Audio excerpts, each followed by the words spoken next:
Hey guys, Level Cap here. Today we're going to be talking about some tweaks, some balances, some changes that I would love to see made to Battlefield 4. Now, a game this complex simply can't be perfectly balanced when it ships. It's just got way too much testing to go through. There's got to be thousands of players playing it, trying out all these different ways of using vehicles and playing the game to figure out what the exploits are and all that stuff. You just simply can't catch everything in beta. So I'm not complaining about the state of the game, but now that we've been playing it for long enough, there are simply some obvious things that should be changed and some things that, in my opinion, if changed, would make a better title. So that's what we're going to be discussing. The first thing on the list is something that I consider to be one of the most annoying things in the game right now that is not related to server crashing or lag or anything like that, and that is squad spawning. Now, the squad spawning system has been updated in Battlefield 4, and it's funny how small adjustments, small tweaks can really change somebody's aggravation level or just the way a game plays out. And that is basically that you no longer have spawn-in vulnerability for a long time, and when you spawn in, you can die instantaneously. Now, the dev response to this is that they give you this little window in the bottom left corner that allows you to sort of see what's going on when you spawn, and that should be enough to let you know if you should spawn in an area and take the risk. Well, simply put, it just isn't enough information to really diagnose whether or not you're going to be dead upon spawning. And I think one of the biggest issues with it right now is that when you spawn in, you're actually visible to the enemy for like a second or two where your screen is still black. So you can spawn in and literally be looking at your death screen without ever having been standing up at all. And it's just incredibly aggravating, and it happens to me all the time, you know, 5, 6, 7 times a game. I'll just spawn in and insta-die to somebody who's already waiting there, ready to kill me. Now, the rationale behind changing this spawning system was to reduce that aggravation of being killed by somebody with spawn-in vulnerability. It was an aggravating situation, but it's nowhere near as aggravating as dying 5, 6, 7 times in a game to insta-deaths while spawning on people. In fact, in a lot of game modes, I was just stopping spawning on my squad mates entirely because I just felt like it wasn't worth the risk. I would spawn back at deployment, run the whole way, and try and figure out the danger zone that I was running into, rather than take the risk of backing up my teammates and instantly dying. So my aggravation levels have gone up considerably. I would love to either see it go back to the old way, or some small changes could be made to probably improve the system as it is currently, where perhaps instead of having that black screen when you spawn, get rid of that so you can instantaneously see where you are when you spawn in, giving you a higher chance of figuring out your surroundings and surviving an intense situation. Or we could implement a system also in addition to that that prevents you from spawning on players that have been shot or damaged in the last second or two. This would prevent you from spawning into essentially streams of bullets and insta-dying. So there's a few things we could do to the system to try and improve it, and I really think it does need an update because it's incredibly aggravating in its current state. The next thing I want to discuss is the cluttered overlay system. Currently, it's very easy to lose enemies due to the amount of triangles, the amount of markers on your screen. You have these really bright saturated markers, especially in obliteration with the bomb carrier, that just makes it very hard to see stuff. And there's been so many times where I just simply haven't shot enemies because I think they're friendlies, because there's so much blue markers behind them that it's either hard to see them or I think they're friendlies.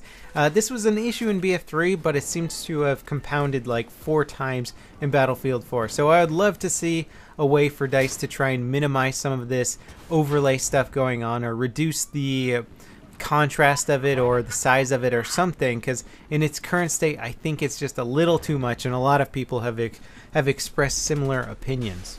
And along the same lines, if the bomb icon in obliteration could be updated so that it only pulses like maybe once every 3 to 5 seconds rather than being always on, alerting people to the exact precise location of the bomb carrier, I think it would just make for a more interesting game and not insta-death every time you pick up that bomb. So the next thing I'd like to talk about is balancing DMRs, the entire classification of designated marksman rifles. These things, I don't know how else to put it, they suck. You know, I've heard some feedback from the community, some people said they like it, and I honestly don't know how anybody can come to that conclusion. DMRs in Battlefield 3 did 50 damage maximum. You could two-shot people in close quarters, one-shot them if you hit them in the head and you had that skill. And they were not overpowered. I really don't know how people thought they were like incredibly overpowered weapons. Sure, the M417 could dish out a lot of damage considering it did 50 damage per shot and had a 20-round magazine. But even then, you know, if you want to balance that gun, you just take away some of its bullets available to it, and it starts to balance out a bit more. None of the DMRs in BF4 do 50 damage maximum. The highest damage is 43, meaning it's going to be a 3-shot kill for anybody, and that pretty much just takes these guns off the table in terms of being competitive in any freaking manner. Now, statistically, the DMRs look really interesting if you don't look at their damage models. They've got a bunch of different magazine capacity sizes, way different reload times, the rate of fire switch up on you, and then we've got the exact same damage model for most of the DMRs in the game, and it's a crappy damage model. We gotta give some of these DMRs a 50 maximum damage just to make it more interesting, and up their minimum damage too. 30 minimum damage on most of these, making it a 4-shot kill at long range. We gotta get that minimum damage to about 34 to prevent that 4-shot kill necessity. It needs to be a 3-shot kill at long range. These guns just aren't good enough right now. Okay, so DMR rant over. Let's move on to the vehicles. Now, I really like the vehicles in Battlefield 4, but there's been some pretty wonky exploits, and there's some huge imbalances with them right now. A lot of them are kind of new. DICE was playing around with some different concepts with them, and a lot of them have worked out, but many have not. Attack jets, for example, are ridiculously overpowered. I think most people will agree with that. They're great at taking down air vehicles. They're better than the stealth jets, which were intended to be the air-to-air jets. Attack jets are intended to be the air-to-ground jets. They can one-strafe helicopters if you have a good enough pilot. They just do massive damage. You can get JDAM bombs for them and just wreck everything on the ground. So we're back to a situation like in Battlefield 3 where you could have a 64-player conquest server and one great jet pilot could win the whole game for you. He could just change everything. He could dominate the skies, clear the skies, and then go and take out all the armor on the ground. And just putting that kind of power in one player seems to be a little too much. Now, it was supposed to be a rock, paper, scissors gameplay balance system here. There's nothing to beat the attack jet right now. It's rock, paper, scissors, and then attack jet that kills everything. Lowering the primary weapon damage versus air vehicles, and perhaps figuring out a way so that attack jets can't easily one-strafe most vehicles in the game would be a great way to start balancing them.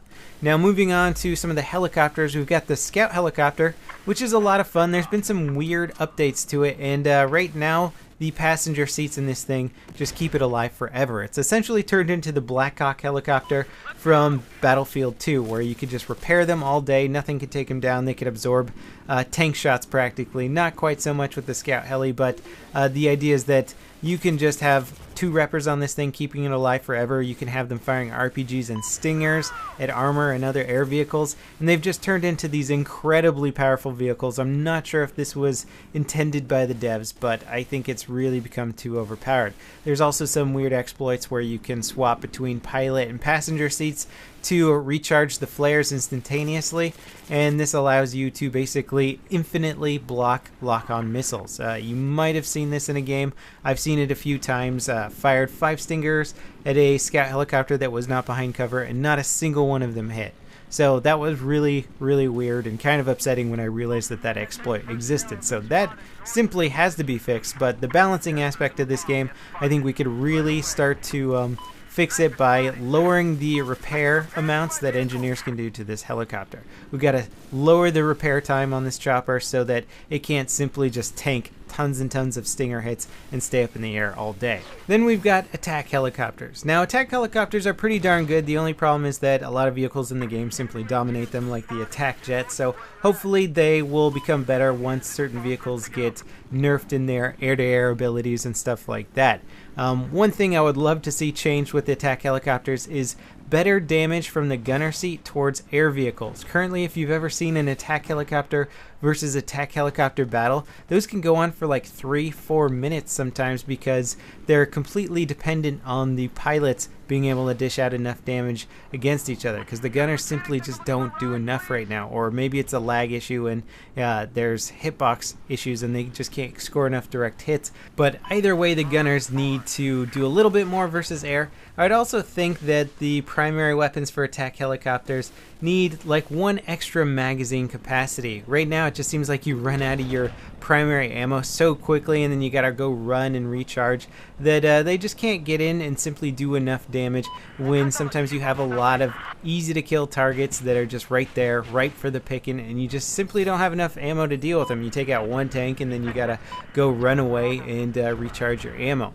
I know a lot of people out there probably don't fly the attack heli a lot, so you're like, oh, screw it, I don't care what happens to it. But in the interest of actually making a balanced vehicle game, they really do need a little bit of a buff, and hopefully the nerf of some of the other vehicles out there will kind of balance things out and have them performing nicely. Now, the newcomer to the scene is the attack boat, which is a very powerful weapon, but it's also very vulnerable to air and stuff like that. People can sneak up on it and plant C4 on it in the water. They can ram it with a C4 jet ski. It's certainly got its vulnerabilities, but I think it could use one extra little vulnerability, and that is mobility hits. Now, when you're in infantry, there's very little incentive to go after an attack boat, because once you're in line of sight of that thing, it's got lots of guns that can kill you really fast. It's got multiple gunners with miniguns. It's got a primary gun with explosive rounds that just wrecks everything. So you pretty much just want to hide when you see those things.